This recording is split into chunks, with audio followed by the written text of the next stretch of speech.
Bonjour à tous, bienvenue dans votre journal. Dans l'actualité aujourd'hui, on parle politique. La direction du PS a décidé hier soir de la mise sous tutelle pour 6 mois de la Fédération de l'Hérault en Languedoc-Roussillon, région où le parti a exclu 58 alliés de Georges Frêche lors des régionales de mars dernier. Dans le Gard, les militants devront se prononcer pour désigner un nouveau premier secrétaire. Seule obligation, le premier secrétaire adjoint sera un proche du PS et d'Hélène Mandroux. Le bureau national a mis en place une commission Languedoc-Roussillon regroupant tous les courants du parti avec une direction de 5 membres dirigée par François Lamy. Explication Alain Bellon. Cette fois, c'est officiel. Le bureau national du Parti socialiste a fixé le sort de l'ensemble des fédérations du Languedoc-Roussillon. On n'est pas dans une situation où on pourrait nous dire bon bah voilà, Georges Frêche a gagné, donc tout le monde revient au Parti socialiste et tout redevient comme avant. Non, c'est pas comme ça que les choses vont se passer. C'est ça le nouveau Parti socialiste qu'on est en train de construire. C'est un parti qui ne jette pas ses valeurs uniquement pour des raisons électorales, qui n'accepte pas les propos populistes juste pour aller chercher des voix. Le bureau national a décidé de mettre sous tutelle la Fédération de l'Hérault. Dans le Gard, les militants devront se prononcer pour désigner un nouveau premier secrétaire. Seule obligation, le premier secrétaire adjoint sera un proche du PS et d'Hélène Mandroux. Vous savez qu'une a été placée sous tutelle, c'est l'Hérault. Pour ce qui concerne le Gard, donc on devrait retrouver un fonctionnement normal des instances fédérales avec un premier secrétaire fédéral dûment investi par ses camarades. À charge pour lui ensuite de former un secrétariat fédéral qui est validé par le Conseil fédéral. Donc à l'heure actuelle, nous avons un Conseil fédéral qui est composé de 55 membres, issus donc du dernier congrès qui a eu lieu il y a 1 an et demi. Et donc il y a un équilibre, si vous voulez, des forces entre les sensibilités. Mais nous étions dans le Gard sur la liste d'Amia Larry, donc qui était composée d'une majorité de socialistes. Et donc les militants sont un peu désorientés. Et ce problème de la réintégration est quand même central quelque part pour rassembler toute la famille socialiste dans le Gard. Quant aux exclus, ils veulent aujourd'hui faire table rase de toutes ces discordes. On écoute d'abord Damien Alary. On a besoin de tous. Moi, je suis celui qui essaie de fédérer au niveau gardois, même si je ne suis plus dans le parti, mais j'espère y revenir. Mais je suis toujours socialiste de cœur et de raison. Et c'est pour ça que je vais mener d'ailleurs une campagne pour les cantonales avec l'ensemble des candidats qui seront investis dans le Gard jeudi soir. Je les soutiendrai tous, quels qu'ils soient. Moi, je n'ai de haine contre personne. J'ai au contraire beaucoup de respect pour tout le monde et je veux agir dans ce sens-là. Les 15 derniers jours n'ont pas été très glorieux. Ceux qui ont perdu ont du mal à le reconnaître et aimeraient gagner par une décision un peu autoritaire de Paris. Alors, il y a des discussions, des négociations en cours. J'espère simplement qu'on arrivera à une véritable unité, comme ça semble se faire au niveau national. J'espère qu'on y arrivera au niveau régional. C'est en tout cas le souhait de ceux qui avaient fait le choix de suivre les militants, de se rallier à Georges Frêche, et qui d'ailleurs ont été finalement adoubés par les électeurs, puisque la victoire de Georges Frêche et de ceux qui l'ont accompagné était nette. Donc je pense que quelque part, il faut tirer les leçons de tout cela.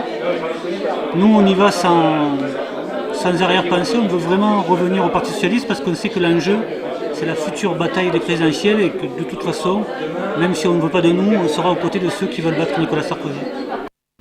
Et pour faire front à la politique de Nicolas Sarkozy, Martine Aubry allait s'entendre qu'elle étudierait au cas par cas et ce dès le mois de décembre, la réintégration des exclus du Languedoc-Roussillon dans le Gard. Alain Tesser pourrait être un des prétendants au poste de premier secrétaire fédéral. Politique toujours, suite du feuilleton à Saint-Gilles pour les élections municipales à venir les 10 et 17 octobre prochains. Après Eddy Valadier et Olivier Lapierre, c'est le portrait d'un autre candidat à la mairie, Alain Guédot, que nous vous présentons. Alain Bellon.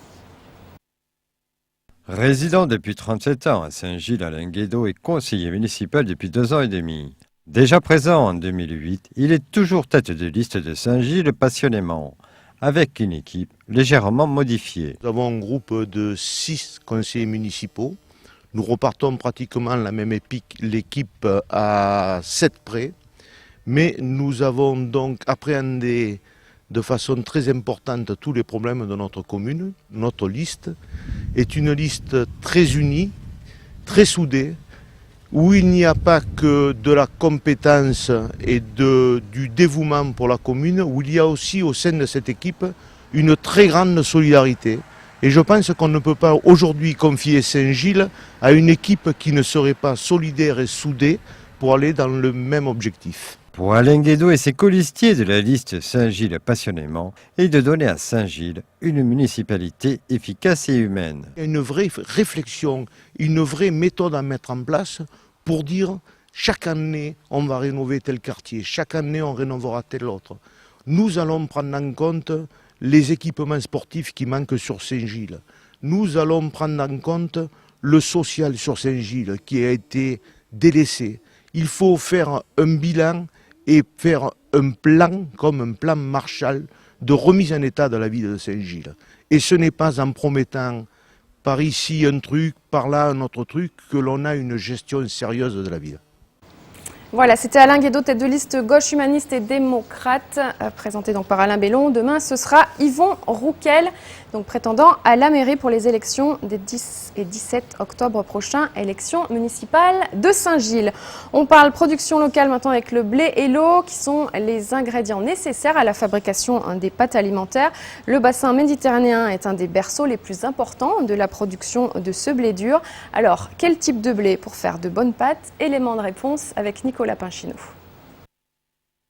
Dans la fabrication des pâtes alimentaires, le blé dur et l'eau sont les seuls composants à intervenir. Et c'est sur le bassin méditerranéen que l'on trouve la plus forte concentration de producteurs de ce fameux blé dur. Sud Céréales est une coopérative de collecte dont plusieurs sites se trouvent sur le département du Gard, comme ce site de stockage installé à Beaucaire. L'enjeu aujourd'hui pour les producteurs, c'est de répondre à la demande des industriels qui eux-mêmes doivent s'adapter aux attentes du consommateur. Pour faire des bonnes pâtes, il faut quel type de blé ? Bien, il faut des blés qui à la fois apportent de la couleur jaune, ambrée, et qui possèdent des qualités de protéines qui vont nous permettre, après première transformation à partir de blé dur, faire de la semoule, après deuxième transformation à partir de la semoule, faire de la pâte alimentaire, d'obtenir des pâtes qui seront jaunes et claires et d'une parfaite tenue à la cuisson. D'où l'importance pour les producteurs de planter des semences sélectionnées. Tout ce qui est, en ce qui concerne la texture, la qualité de la pâte, vient de la matière première, c'est-à-dire du blé dur qui est produit par nos agriculteurs. Et toute la sélection est faite en fonction des critères qualitatifs des industriels. Et toute la sélection est faite en collaboration totale avec les industriels. Sud Céréales collecte près de 150 000 tonnes de blé dur par an. Pour comparaison, Panzani utilise 500 000 tonnes de blé dur par an pour la fabrication de ses produits. Sur le site de Beaucaire, ce sont 60 000 tonnes de blé dur qui sont stockées avec de beaux atouts, puisque sur le même site, la cargaison peut partir par route, rail ou fleuve. En bref, maintenant on revient sur la mobilisation des lycéens à Alès après le flot de manifestants qui a envahi les rues jeudi dernier. La mobilisation se poursuit cette fois-ci du côté des lycéens alésiens.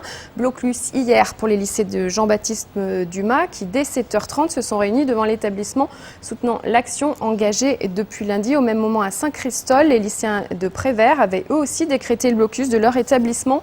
Ils étaient ainsi des centaines à crier leurs revendications dans les rues, revendications qui portaient notamment sur les réformes du lycée au plan national, sur le remplacement des professeurs absents et l'amélioration de la qualité de vie dans l'enceinte de leur établissement.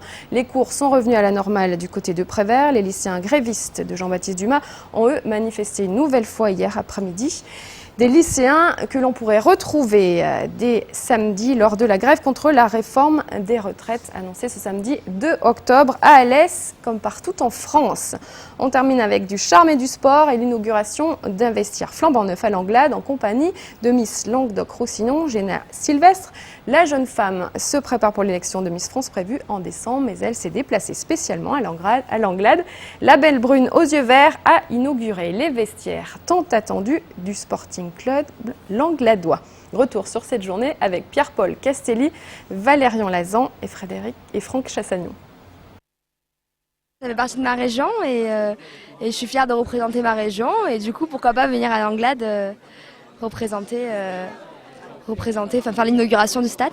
Et oui, vous ne rêvez pas, c'est bien Miss Languedoc-Roussillon. Avant de disputer la qualification qui mène au titre de Miss France, Géna Sylvestre était le week-end dernier à l'Anglade pour inaugurer les toutes nouvelles vestiaires du club de foot.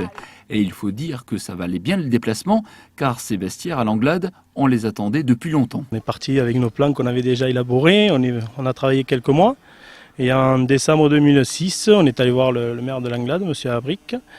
Et nous lui avons proposé un projet comme celui-ci là, qui fait 440 mètres carrés. Vu la nécessité qu'il y avait au niveau des jeunes pour encadrer, pour pouvoir mettre tout le monde dans les vestiaires, tout ça, ce qui n'était pas évident. Parce qu'on n'avait que 2 petits vestiaires. Et les arbitres étaient dans le bureau du club aussi, c'était vraiment compliqué, quoi. Et donc on lui a proposé ce projet, il a de suite adhéré et il a passé son Noël jour de l'an à un peu téléphoner à tout le monde, à la préfecture, de partout, pour essayer de voir un peu les subventions qu'il y avait la possibilité d'avoir. 440 mètres carrés pour 448 000 €, le nouveau bâtiment est enfin sorti de terre. Et pour la commune, cet ouvrage est bien plus qu'un vestiaire, il symbolise à lui seul le dynamisme d'un club de sport qui dure depuis maintenant 20 ans. C'est vrai que l'Anglade et le football, c'est une histoire de passion. On a là donc des anciens du foot que j'ai connus moi lorsque j'étais tout môme. Lorsque j'étais môme, on commençait à jouer au foot sur le terrain de l'église. Après, on est pas allé jouer au foot au Moulin à Vent et ensuite on est venu ici. Au départ, c'était un stabilisé. Ensuite, lorsque j'ai été élu en 89, on a donc transformé le stabilisé en un gazonné. On a créé un deuxième stabilisé qu'on a gagné donc sur un talweg qui s'appelait la Combe de la Cabre. Et c'était donc les ordures ménagères qui étaient déposées pendant 20 ans. On a gagné un autre terrain de foot, le stabilisé, sur cette combe-là. Avec ce nouvel équipement, l'équipe 1 qui évolue en première division district n'a plus d'autre choix que de briller au moins à domicile. Voilà, de beaux vestiaires à l'Anglade. Et ce soir, vous retrouverez en rediffusion Tendi d'Au Sud, présenté par Christophe Ché. Je vous retrouve demain pour le journal à 19h30. Bonne soirée en notre compagnie sur Télémiroir.